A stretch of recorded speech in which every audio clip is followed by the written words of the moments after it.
Halo Sobat Mistis, kisah kali ini berjudul Tangan dari Dalam Tanah. Oke, bagi kalian yang pernah ikut ke pemakaman atau memakamkan seseorang, coba like dan subscribe. Ubur-ubur ikan cucut. Oke, kita lanjut.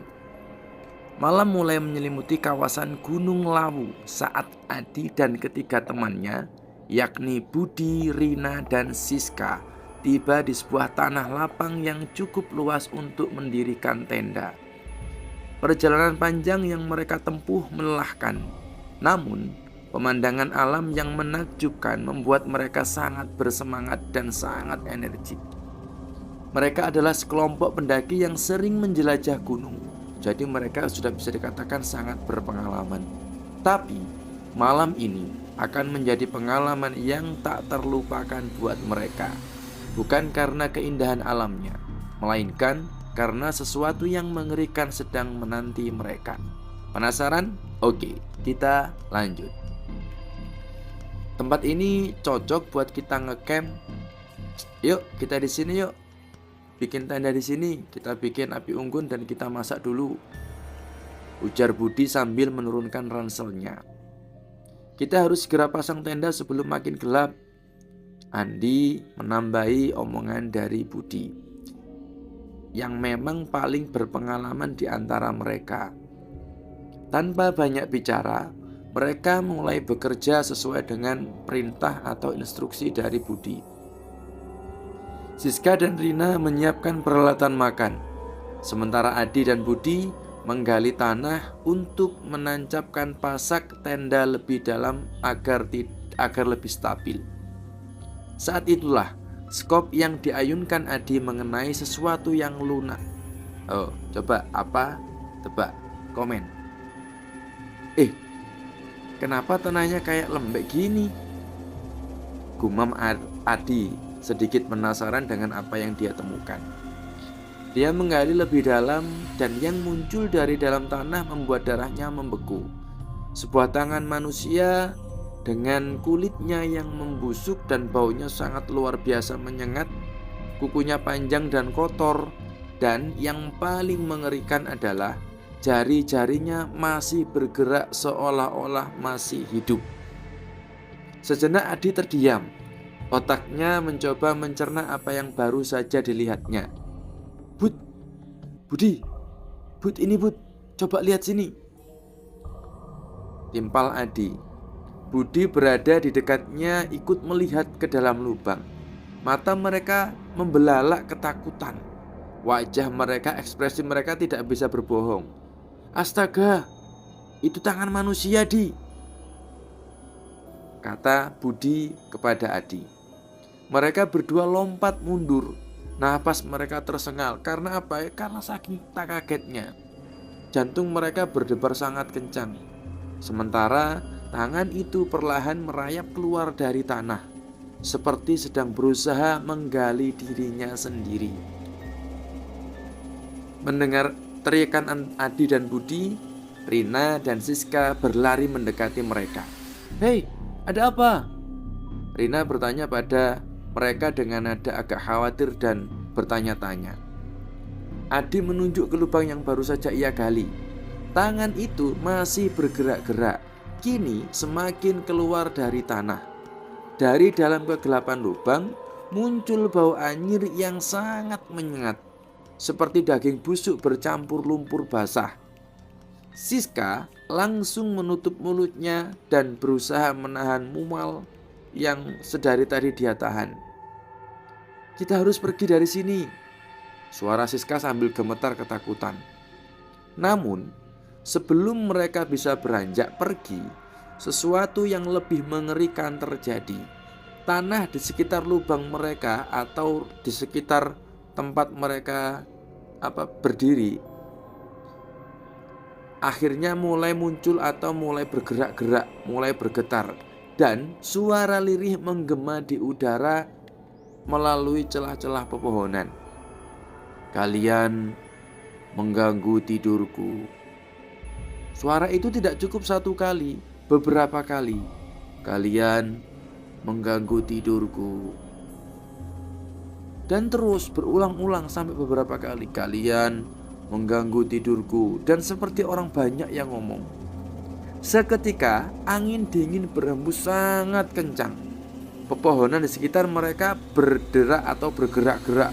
Yang sebelumnya tenang, anginnya sepoi-sepoi, itu tiba-tiba mendadak anginnya sangat kencang. Dan api unggun yang baru saja dinyalakan berkedip-kedip, jadi hampir padam. Hampir saja padam karena angin yang begitu kencang. Adi di situ buru-buru menarik Siska dan Rina menjauh. Sementara Budi meraih senter dan mengarahkan cahayanya ke dalam lubang. Ternyata bukan hanya satu tangan yang keluar. Yang terjadi apa? Banyak, ada 2, 3, bahkan lebih. Banyak pokoknya. Dari dalam tanah itu, beberapa sosok manusia setengah membusuk merangkak keluar. Dengan kulit yang sudah membusuk, kulit yang mengelupas, dengan luka yang mengangah, sampai terlihat tulang belulangnya. Mata mereka kosong, hitam, legam, seperti seperti panda. Wajah mereka rusak dengan daging yang sudah lapuk. Kita harus lari sekarang, teriak Budi sambil menginstruksikan kepada Siska, Adi, dan Rina.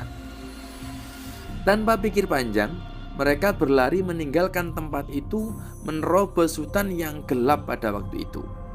Mereka tidak tahu kemana harus pergi, yang penting menjauh dari makhluk-makhluk mengerikan itu. Namun, suara langkah menyeret terdengar di belakang mereka, dan ada suara memanggil-manggil mereka. Jangan pergi. Terus berulang, jangan pergi.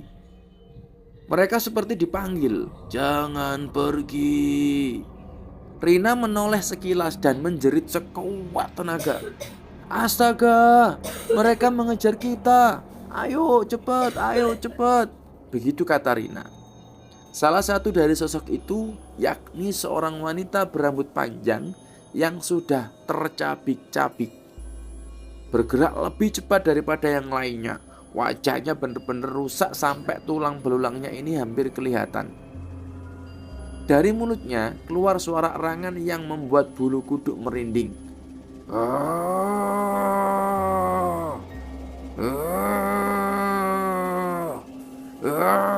Dan itu mengejar mereka. Wanita itu larinya atau jalannya lebih cepat daripada makhluk-makhluk yang lain.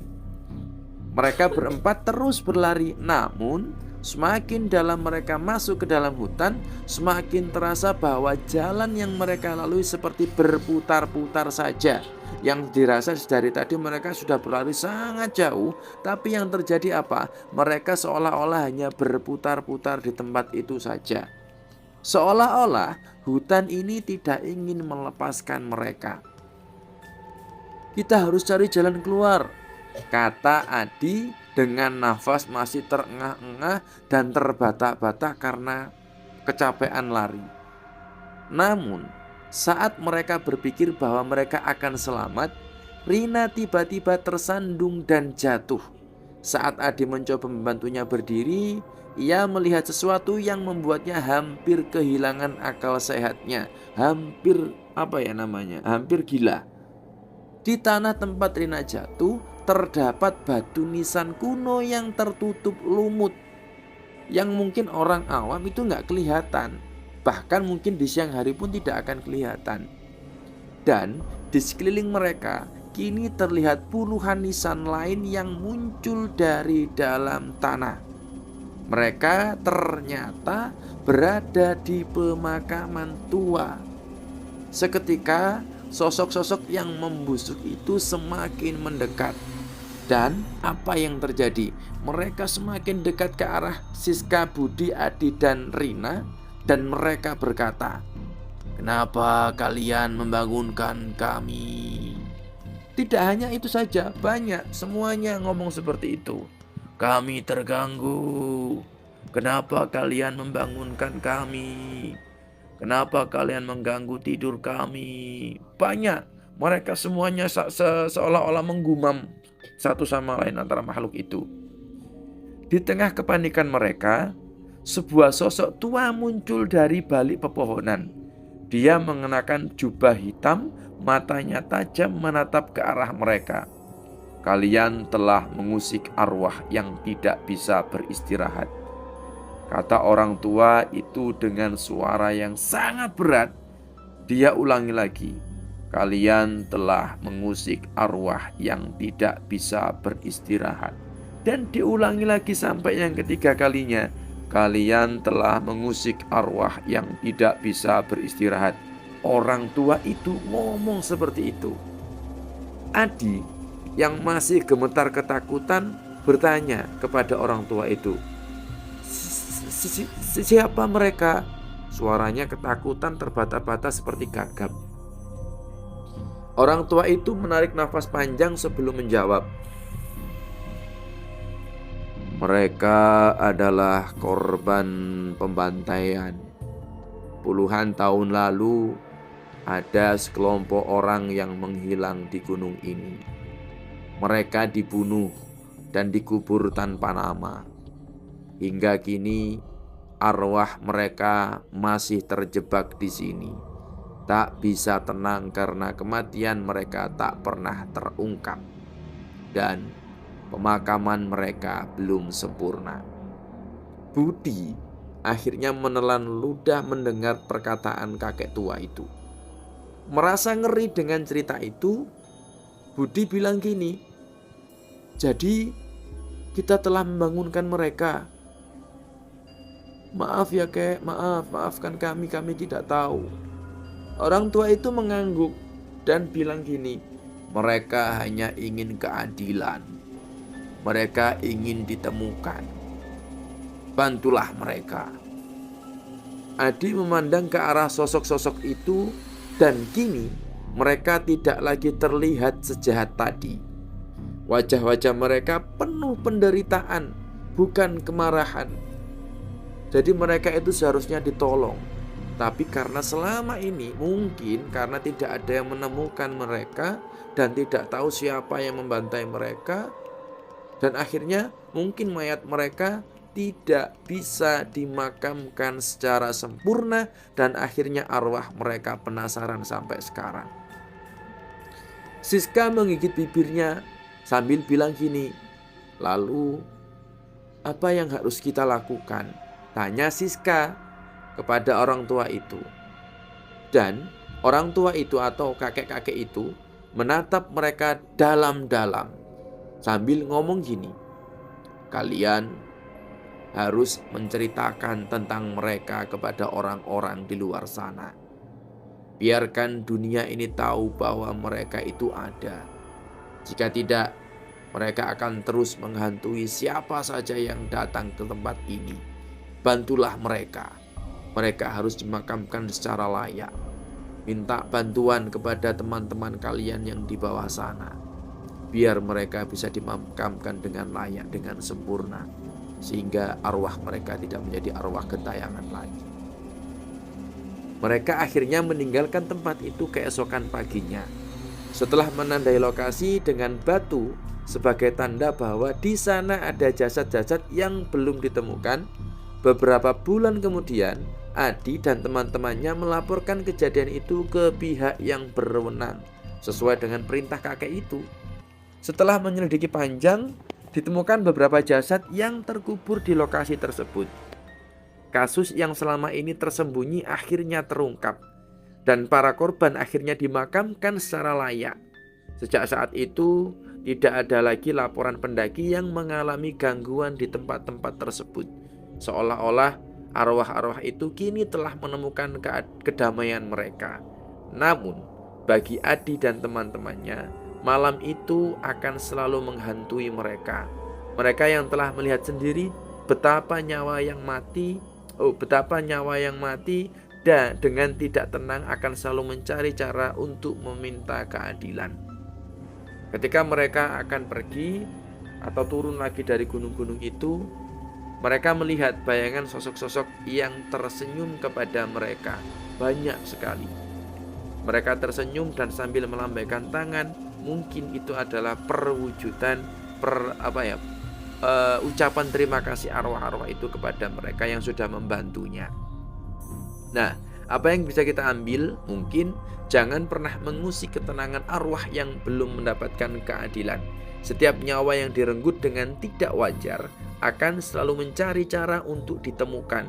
Dan yang paling penting adalah setiap manusia berhak atas penghormatan terakhirnya. Oke, terima kasih.